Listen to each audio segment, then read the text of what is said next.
guys, welcome back. I got a good one for you. This is a breakdown on one of my students. His name is Troy. Troy's been training with me for a while. He came up the ranks with me. He earned his blue belt with me. He puts in a lot of time, a lot of work. He focuses, he studies, and he recently has really dived into the mental game of competition. So we did our series of mental game preparation for these competitions. I had a few of my students pick up some study material, and we kind of went through these chapters, um, you know, periodically when we could. And I would check in on these students to see if they were doing the readings and if they were getting prepared. And I did this partially because I wish I had done this type of training as a white belt all the way up to black belt, but I never did, and I didn't understand the mental aspect of jiu-jitsu or of anything really until I became a black belt. And I have my students and my school that I have to keep an eye on. So I got this really cool breakdown. Troy is fighting. He has a match against a pretty tough opponent. Quick little footnotes to mention here.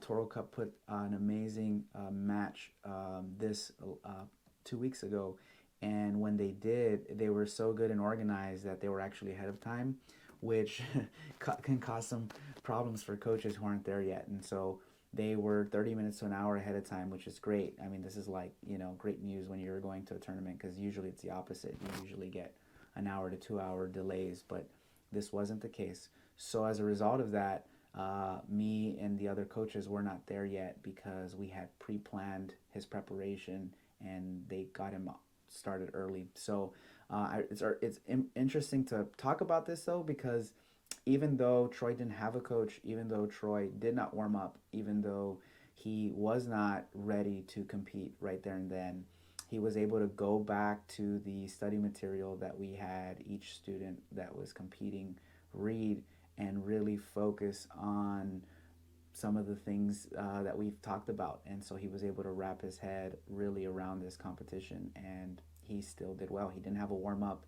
He didn't have me in his corner. He had no one in his corner other than his parents, which was awesome to see. Great support from his family, but he didn't have anyone to like coach him on, techniques or maybe some jiu-jitsu cues. So I'm going to play this video, and I want you guys to kind of check out what happens here. Because of the lack of warm up and the lack of coach, you can see a little bit of the kind of differences, and then halfway through the match, Troy's able to kind of snap out of it and really get into his groove. And I attribute this not only to his training and his hard work, but really to his commitment to understanding the mental side of competition. So I'm gonna play this video. Started it right here. They shake hands and they start. So Troy is not warmed up. Heart rate is probably increasing, and he's having a little bit of trouble. Does a nice oichigari, major inner reap, leg reap. And there you see one of my other students, Ronnie and Christian. So they're there in his corner, able to coach a little bit. And so he does this oichigari, lands in his closed guard. This is non-points, right? So in a normal tournament, he would get 2 points. He didn't get it here. He stands up, and here's the mistake. He controls the sleeve, but he stood up on the wrong side. So I'm going to just pause this real quick. I just paused it right here. All right. If you look back at this tape, and if you see why he got swept, it was because he rushed, and instead of, again, not being able to warm up or have someone in his corner, and doing all those things are small things, but they make the biggest difference. So because he was not able to do those things, I'm convinced he would have not made this technical error. He stood up way too fast. He actually came up with his left leg and not his right leg first.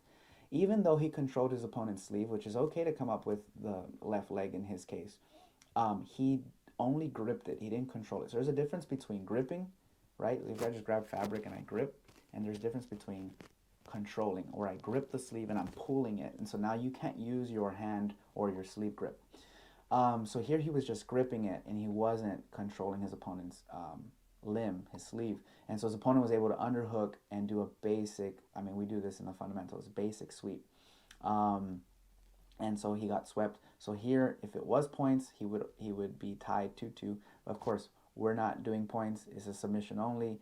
He goes back to Ashigarami, one leg X, right? So he has a one leg X here, and I'm going to play it right here. So I start playing it. He's in Ashigami one leg X. He's got a good underhook on the leg, a good lapel grip, gets him off balance, tries to come up for a sweep, scrambles, and then his opponent goes for guillotine, and he does a beautiful fundamental counter to guillotine, something we make all of our students drill.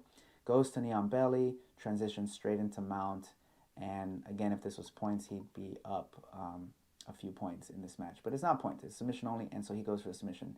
Transitions and forces his opponent to S-mount, starts to attack, maybe like a collar grip. Here he made a mistake. He just falls back, allowing his opponent to go into his close guard. Again, I'm going to attribute this to a lot of those moments where he did not have the opportunity to warm up. And I think he starts to get in his groove here, though. He starts to really go for a cross-collar choke, basic from the close guard, keeping his close guard very tight and close. He's going to work his legs up to high guard and try to sweep, go for a basic hip bump.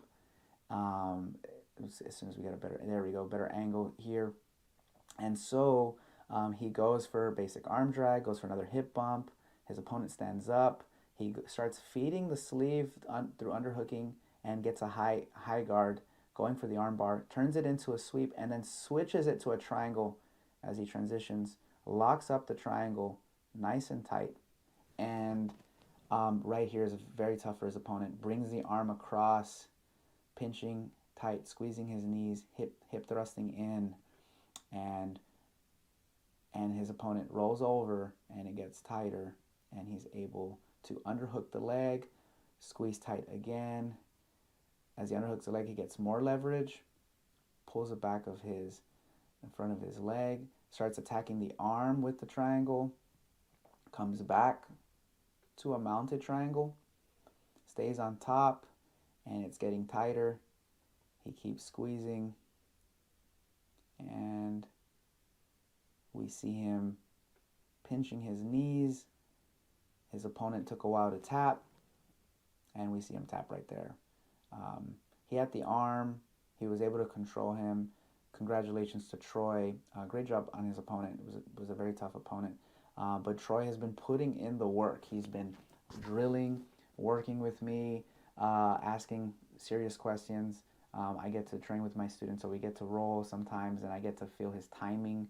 And I think he's always been a hard worker. He's always trained. He's always asked the questions. I think the more recent transition, because he did really well in his tournaments last year, and he just debuted as a blue belt.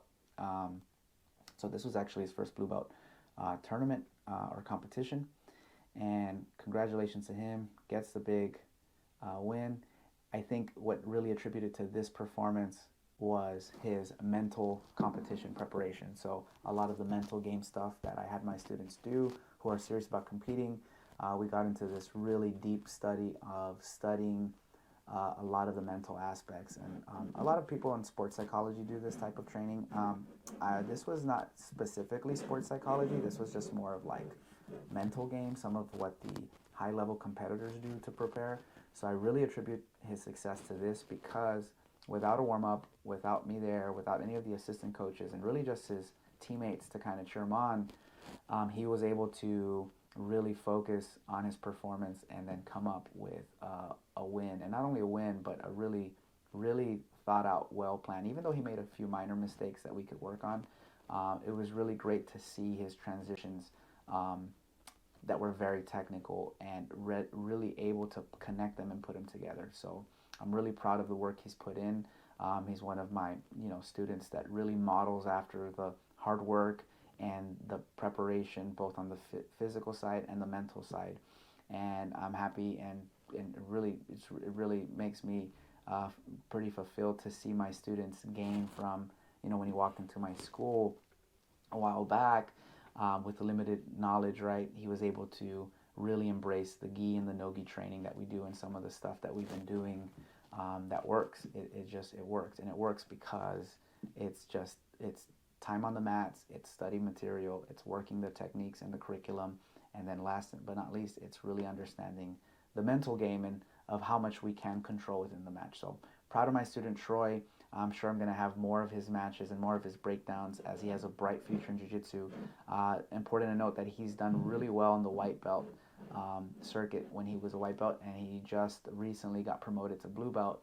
And so it's great to see him debut his blue belt with such a awesome introduction to the blue belt community. So you'll be seeing more videos of him and more breakdowns. I hope you guys enjoyed this. If you have any questions, please drop them in the comments.